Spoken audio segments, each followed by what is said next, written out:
What's up guys? I'm excited for a couple of reasons. First, as you can see, I've got the BluGuitar Amp 1 Mercury here that I'm going to be showing you guys, and I'm excited because I've been wanting to try this thing for so long. If this is your first time visiting my channel, welcome, and I take all sorts of guitar gear onto the stage with my 90s and 2000s rock cover band, and I put them to the test in a real world working musician's environment, and then I bring them back here to the studio to show you guys what they're about. If you like the content, consider subscribing and helping my channel grow and to get this content out there to more new viewers just like yourself. Okay, so my buddy Lucas Fowler, he has been using the Mercury for quite a while and has been hyping it up for the longest time. And there's been several of you guys also that have been commenting for a while now asking, when are you going to demo some of the Bluguitar stuff? Well, the time has finally come for a proper review. Now, I say proper review because way back at the beginning, I believe of last year, I uploaded one of my quick sort of sound check videos of the Bluguitar Iridium that I had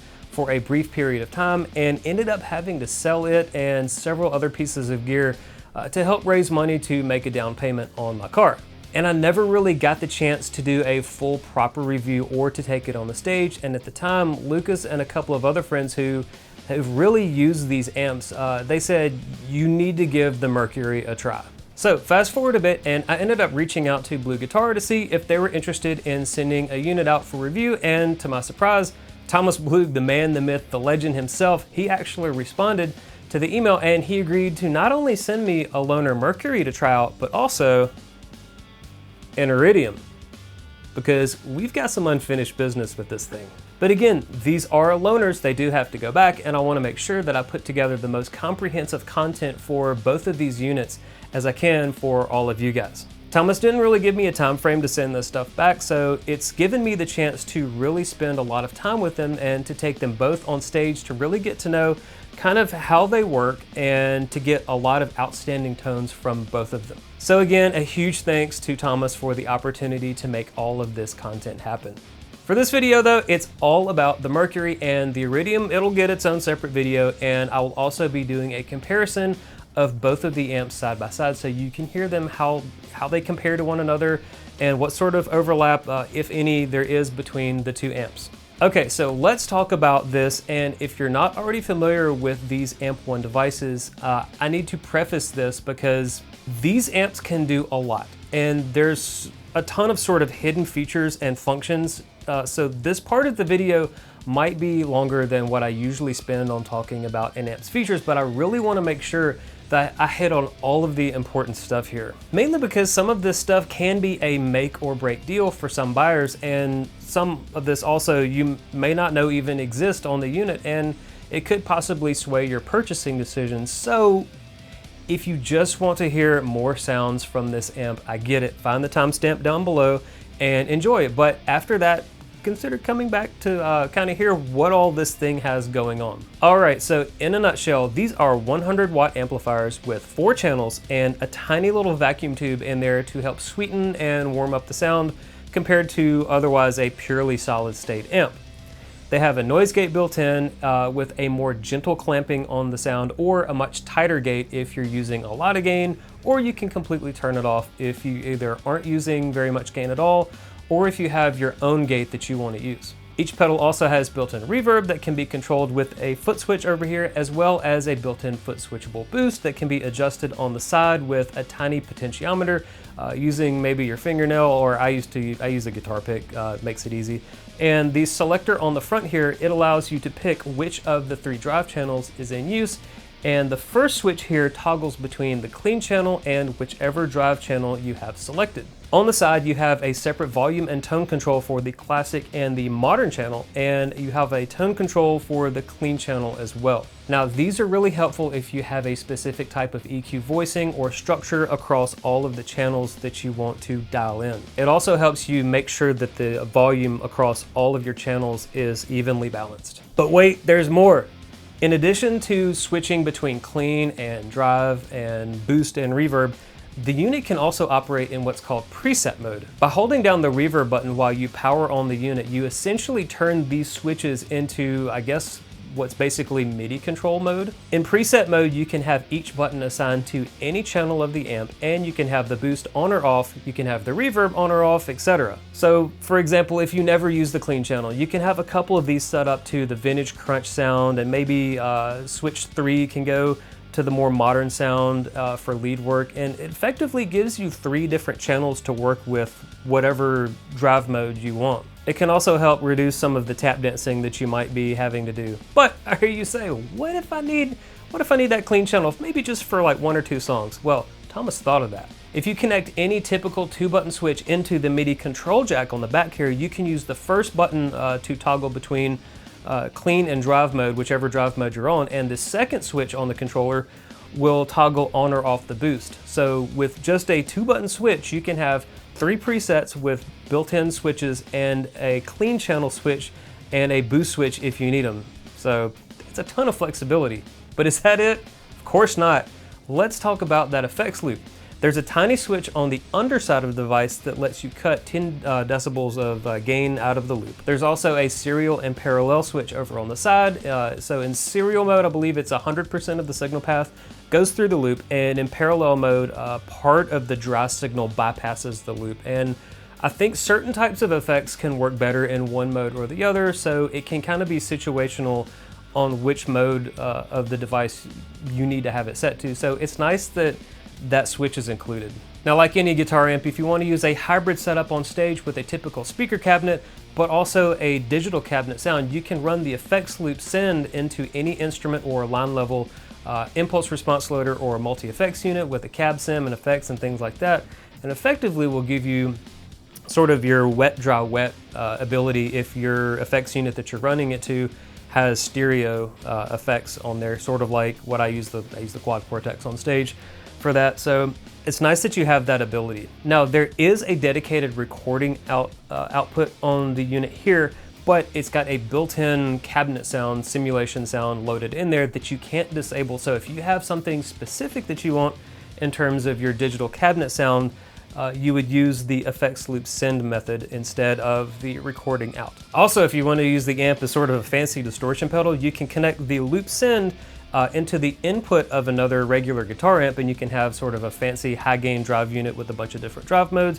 But the manual does say if you want to do that, make sure you run the loop in the 10 dB cut mode, and just kind of be careful with the gain and the level of the device, just because of how hot of a signal it can send out. You don't want to clip the input of the amp that it's going into. You can also run the amp in half power mode if you have a lower wattage cabinet on stage that you want to use, and you can also run the unit with a reduced gain mode across the channels in case it's maybe just a little too much gain. Specifically, I would say on the modern and classic channels that can get really high gain, or high-ish gain for what this thing does. You can run less gain in the low gain mode and then rely on the built-in boost or like an external boost to bring your gain back up if you do prefer a lower gain overall sound. I mean, there's honestly just so much more information in the manual that I'll have a link to it down in the description. If you're considering something like this, I highly recommend you read through the documentation. It's easily the best documentation I have ever seen for a guitar amp, and I think Thomas really went out of his way to be extremely thorough as possible so that you guys can get the absolute most out of this device. And there's a lot more stuff he's gone into, like in depth on his YouTube channel, specifically for this and the Iridium. Okay, I think I'm done, and I know I didn't talk about everything, but I think I covered everything that I feel like is kind of the most important stuff for you guys to hear. So let's hear some more sounds from this unit. I mean, I could honestly sit here and I could tweak around on these controls all day just because of how incredibly powerful they are, but instead, I think I'd rather focus on some sounds that I like to have coming out of each channel, and it should give you a good idea of sort of like the overall vibe that you get from each channel. Oh, one other important thing is that the EQ controls, they function very differently from a typical amp's tone controls. Each of the 3 knobs on this unit controls a different frequency depending on which amp channel you're using. Also, the tone controls don't affect the others, so by raising the treble control, for example, the low end and the mids kind of stay exactly where they are, and This eliminates kind of that back and forth dance that you can also kind of find yourself in when you're using other amps, when you're chasing a specific sound. However, it does make it much easier to achieve a specific sound as well, because you can dial in exactly the amount of each frequency that you need without having to rely on it messing with the others. Okay, so we're gonna start off here, and I've got the Lizzy Hale Explorer, and I'm plugged into an OCD drive pedal, and it's going straight into the amp one, and I have a DelVerb here in the loop, and it's purely there for delay. Any reverb that you hear will be from the unit itself, and that's pretty much it. It's going into the Splawn 412, and it's got a couple of mics on a Scumback H75.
Okay, so as you can hear, each drive mode has a unique sound and flavor to it, and each one feels very different as well.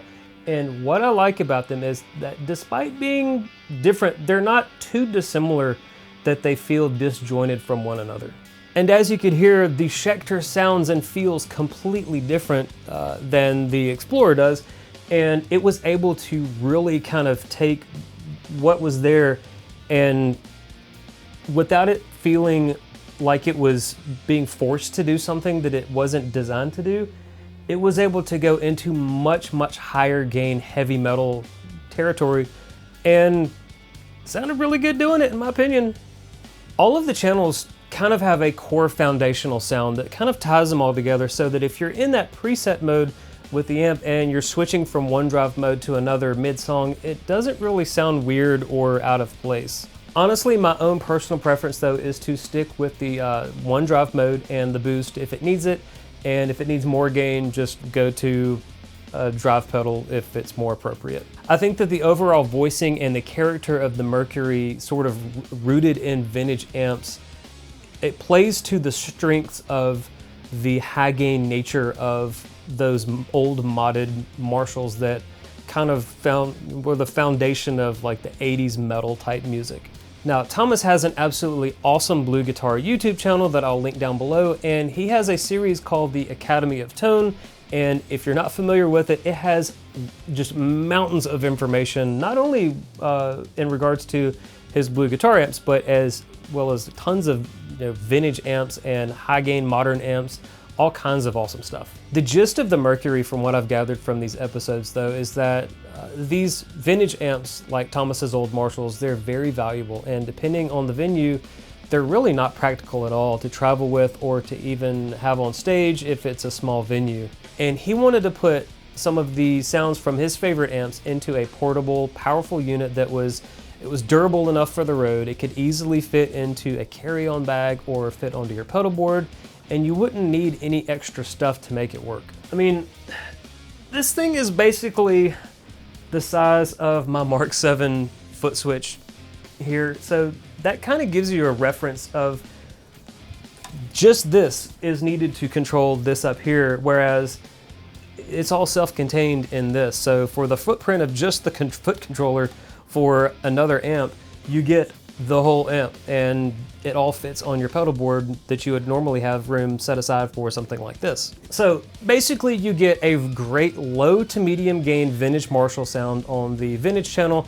You get sort of this hot rodded plexi type thing on the classic channel, and something a bit more Soldano-ish on the lead channel. It's kind of hard to pin down on that one, but the power amp in the unit, it's voiced to feel and sound like an old Marshall, and that's important to point out because the Iridium power amp is voiced much differently with a tighter and less compressed and squishy feel to it. Now, personally, I really like using the classic mode the most on both this unit and on the Iridium. I mean, for the 90s and 2000s modern rock stuff that I play, I feel like the classic channel has the best balance between onboard gain, punch from the power amp, and good feeling saturation that has a really nice bounce to the notes that does equally well for tight, high gain, you know, modern chugging stuff, as well as a really nice, smooth, liquidy lead sound. And as you heard, it can easily be taken into very high gain, tight, modern heavy rock, borderline heavy metal, modern metal type stuff, despite this being marketed as a more vintage voiced amp. Now, there's a different type of aggression from vintage amps doing metal that is extremely appealing to me compared to the more kind of tighter, cleaner, high gain modern amps. It's like the extra rawness just makes the sound feel a lot more rowdy and unhinged, and for a lot of that 90s high gain rock stuff, like that was the type of sound and the structure that was the name of the game back then. So all of that is to say that when I originally was researching these a couple of years ago, I sort of pushed the Mercury out of consideration because I was under the impression that it was just sort of like this, you know, vintage old boomer blues and rock unit, and I wanted something mean and nasty, and I immediately went to the Iridium. Little did I know how savage the Mercury could actually get and how well it takes external boost and how dynamically it reacts to different guitars and pickups. In summary, don't rule this out if you're wanting to play high gain stuff. The Iridium obviously kind of specializes in the high gain flavors, but unless you're after really tight percussive high gain stuff, I think that the Mercury has a little bit more variation in the sounds that it can be applied to. It can fit a more broad range of styles of music compared to the Iridium.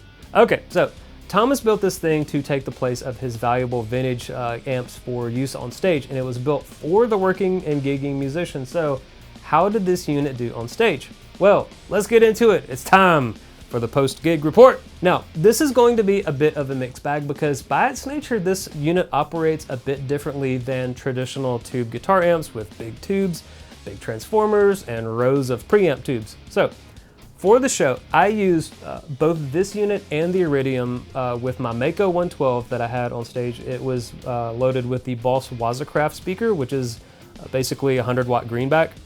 Now, it sounds awesome and all that good stuff, but I got the impression that the amp really wasn't punching with the authority that the 50-watt Kraken that I also brought was doing. And now the tone and the feel and all that was outstanding and great, and it seemed like it just wasn't moving air with as much authority. So my initial impression of both of the Bluguitar amps was a bit lukewarm. Now, it wasn't until I got back home and I plugged it into my Port City 212 and my Splawn 412 there in the cabinet that it sort of dawned on me that this unit and the Iridium, they really start to open up a lot more when you give them a big cabinet. Now, it's entirely possible that the power amps used in these Bluguitar amps just need something a bit more robust than a 112 to really bring out the punch in the low end that they're both very capable of delivering. The Mako cabinet and the Waza speaker, they're both capable of a nice big low end that the Mark 7 and the Kraken, they really don't have any kind of problems dishing up, but even with the bass knob cranked on both of the Bluguitar amps, they didn't punch the same way that the Kraken did in the third set of that first show. So knowing this, I used the Mercury again at a second show with the white box open back 212, and it was much more impressive. The hard-hitting punch of the sound and the structure was all there exactly how I wanted it to be that first show. The first thing that came to mind was that's more like it. That's what I expected. The other important thing worth noting is that both of these amps are insanely loud, very clear, and very clean on stage. These are easily as loud as any 100-watt tube amp I've played, and to put it in perspective, the JCM 800 and my Nitro And these Bluguitars are the only amps that I've had here in the studio running to the Splawn cabinet that can actually drive my interface into clipping. Like, they are ridiculously loud. One thing worth pointing out is that it does not matter which of the two impedance connections you're using, whether it's 8 ohms or 16 ohms, both of them are just brutally loud and powerful.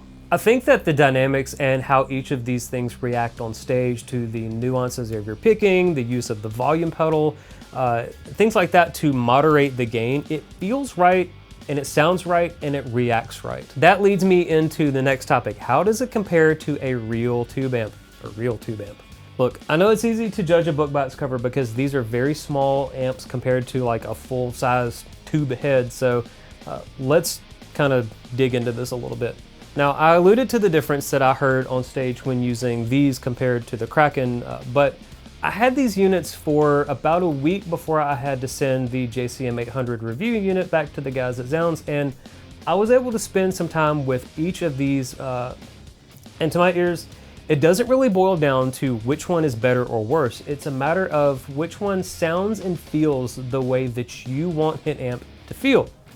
Now, the 800 is a very big amp and it needs to be cranked to sound its best, and for a lot of players, either of those factors can be a deal breaker.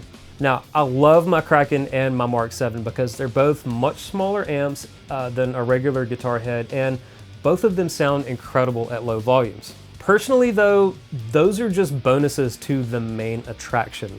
I am super picky on how an amp feels and reacts when I'm playing. Rather than simply how much gain an amp has, I typically gravitate towards a more satisfying structure and feel to the gain. So to me, that makes an amp way more enjoyable, and both of the Bluguitar amps fall into that category of delivering a great feeling saturation, and it works really well at any volume, and it's super rewarding at really high volumes, just like a regular tube amp is. So in that regard, they do have a leg up on a lot of just physically big tube amps that need a ton of volume to get that saturated feeling just right. The way that these Bluguitars, the way that they push air is different than a full-size 50 or 100 watt tube amp, but I don't think that that's necessarily worse unless you're the type of player who wants that very specific type of power delivery. The Bluguitars, they aren't worse in that regard or inferior or lacking dynamics, they're just different. Now, we use words like that, like dynamic and organic and alive and touch sensitive and plenty of other buzzwords to describe the positive qualities of a tube power section, and honestly, after spending quite a bit of time here both in the studio and on stage, the Bluguitars, they embody those qualities that we use as kind of these adjectives to describe the positive qualities of the, beloved tube amps that we've grown up with. And I think even more impressively is that they do this from this very compact, easy to travel with footprint at a relatively affordable price and a pretty compelling feature set and flexible switching options as well. Alright, so in conclusion, who is the Mercury for? I think honestly, if you want a great vintage rock, classic rock, blues, high gain, modern 90s, 2000s rock, and even kind of like the 80s hair metal type thing, the Mercury is extremely good at all of that stuff, and even, as you heard, even can sort of dip its toes into the much more modern high gain metal type stuff. And honestly, I've yet to play anything that can hang with these amps in terms of this form factor. I think if you have your own power amp or tube amp you already use on stage and you don't need a power section from a unit like this, there are obviously a lot more products that start to kind of come into that conversation, but strictly speaking, and approaching this from the perspective of this one unit being the amp that you run your guitar into, out to a speaker cabinet, either here in the studio or the stage, there are very few products that fit into the category that these things live in, and certainly even fewer that can actually deliver the quality of sound, the quality feeling of the sound, and the feature set that these things have going for them. Alright, now would I change anything with these? Not really. I mean, a common complaint that I've seen on forums is it uses these non-standard foot switches, and potentially could be a problem if you need to replace them, but honestly, I don't know what sort of failure rate that these switches have, so for as long as these things have been in production, I feel like if there were a weakness with the switches, then they'd been addressed kind of long by now.